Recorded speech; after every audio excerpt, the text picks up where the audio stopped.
gagal kita, gagal mencerna. Kayak kemarin aku bilang sama Mitra kan, kalian tahu nggak apa yang tidak dimiliki oleh ChatGPT ataupun Google Gemini? Apa itu?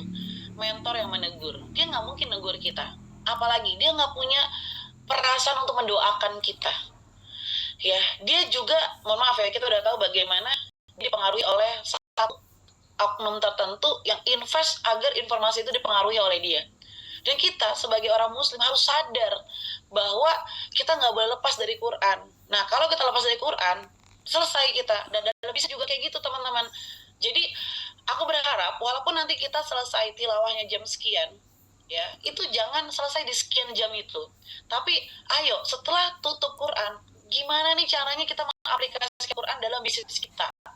Jadi jangan sampai, kan banyak yang orang bilang, alah kamu bisnis bawa-bawa agama, lalu mau bawa apa? Betul nggak teman-teman? Mau bawa apa? Mau bawa komik? Mau bawa apa? Mau bawa film India? Coba, bagaimana aku mentadaburi film India ke dalam bisnis?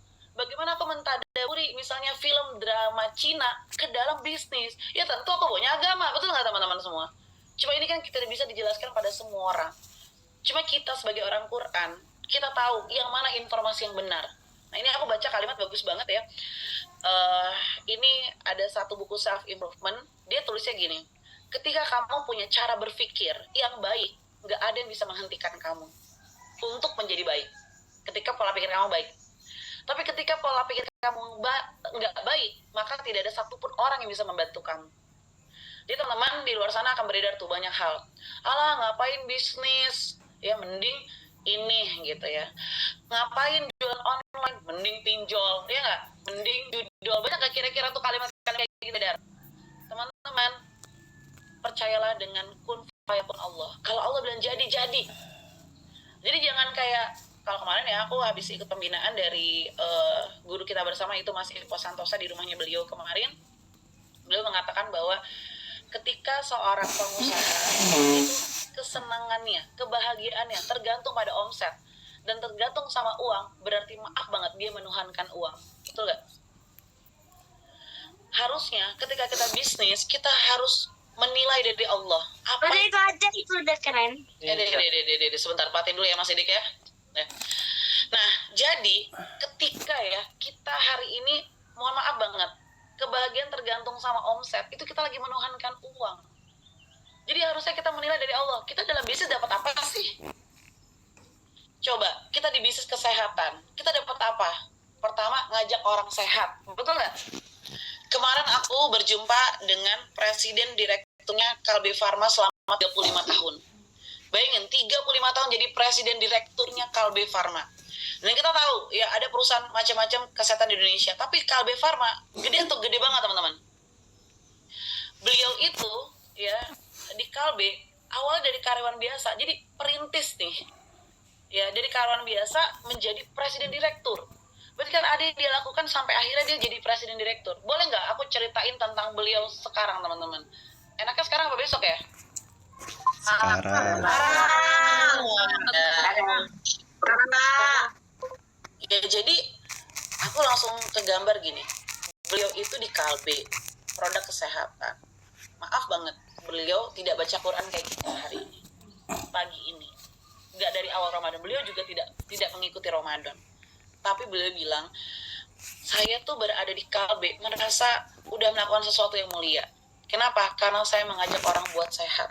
Coba bayangin, kok bisa ada orang yang energinya bukan Quran berani ngomong kayak gitu.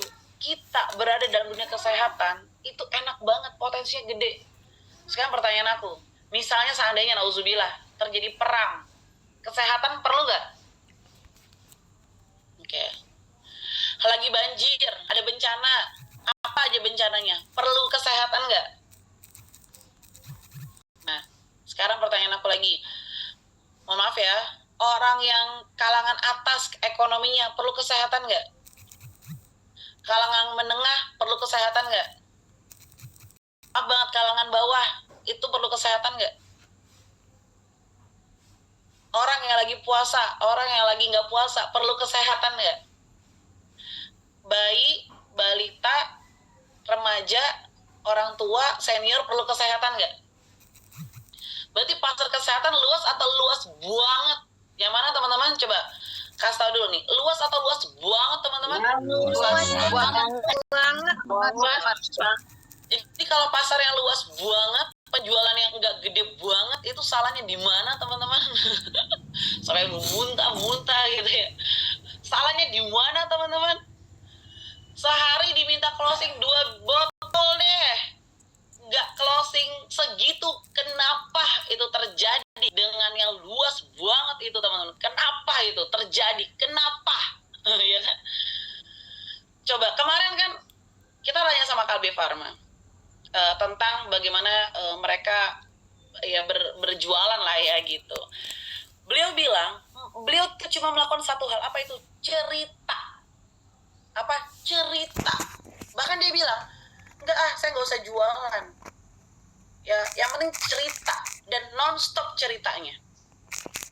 Nah teman-teman, kalau kita cerita non-stop tentang pentingnya ya minyak ikan salmon untuk kecerdasan orang, ketika kita cerita aja tentang pentingnya menjaga kesehatan mata, ketika kita cerita aja tentang bahaya gula, kira-kira ngefek gak ke penjualan? Pertanyaannya, kok hari ini ada satu hari ya penjual kesehatan ya mitra MM nggak RO? Kenapa coba? Masalahnya di mana? Pasarnya gede banget, manfaatnya gede banget, omsetnya belum gede banget ya kan? Ini kurang cerita kayaknya. Padahal Al-Quran itu kurang lebih semua cerita. Berceritalah teman-teman, bersaksilah bahwa produk kita bagus, bersaksilah ya bahwa propolis bagus, bersaksilah bahwa minyak ikan salmon bagus. Udah ngobrol aja, cerita aja gitu, jangan berhenti nonstop. Kalbe Farma itu usianya 60 tahun, tapi cerita nonstop di Posyandu. Bahkan kemarin ya beliau bilang satu daerah aja itu ada yang punya 5.000 posyandu. Banyak atau banyak banget teman-teman? Jadi kalau kita orang kesehatan nggak datang ke posyandu, nggak datang ke puskesmas, datangnya malah kemana? Ya aku lihat gini, banyak orang bingung, Kadis aku mau jualan kemana ya? Cari tempat yang banyak orang standby lah deket yang namanya rumah sakit, deket namanya puskesmas, apotik, ya kan? Klinik ada banyak atau banyak banget teman-teman? Klinik ada apa aja? Terus belum lagi bidan, bener gak? Punya nggak deket rumah kita teman kita bidan? Minimal deh, ada nggak tangga kita bidan? Ada nggak? Tangga kita bidan ada nggak? Minimal kita cerita sama bidannya atau cerita sama pasien bidannya kan gitu. Deket rumah kita ada apotek gak teman-teman semua? Minimal cerita tentang produk kita kepada pemilik apotek atau orang yang datang ke apotek kan gitu. Jadi kan kayak tinggal cerita aja. Jadi jangan sampai ya kita setelah baca Quran, kita nggak dapat hikmah dari Quran itu sendiri, kan sayang. Ya Allah, kita aja berusaha memahami Quran dengan cerita. Berarti orang akan paham manfaat produk kita kalau kita tuh rajin cerita. Makanya berceritalah teman-teman, berceritalah. Jangan berhenti. Ada mitra bilang gini, Kadis aku bingung mau jualan kemana lagi. Itu Kalbe Farma aja bilang 60 tahun mendistribusikan produk kesehatan itu belum beresin seluruh distribusi di seluruh Indonesia. Artinya pasarnya masih kebuka luas. Apalagi kita yang baru mulai 1 tahun 2 tahun. Jadi nggak ada pasar mentok, yang nggak ada cukup, nggak ada.